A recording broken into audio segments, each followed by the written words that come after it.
মানে সত্যিকারের ঘটনা, যেটা আরজি করের ভিতরের যে ডাক্তার তারা তাদের বন্ধু বান্ধব মারফত এটা ছড়িয়ে মানে এসছে আমাদের কাছে।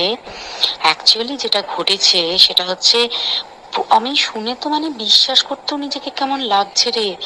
প্রত্যেকটা আমাদের ওয়েস্ট বেঙ্গলের প্রত্যেকটা মেডিকেল কলেজে, বিশেষ করে কলকাতার সরকারি মেডিকেল কলেজগুলোর প্রিন্সিপালরা, ডিপার্টমেন্টাল হেডরা, প্রিন্সিপালরা বিশেষ করে, তারা পাশ করানোর জন্য স্টুডেন্টদের কাছে রীতিমতো টাকা নেয়।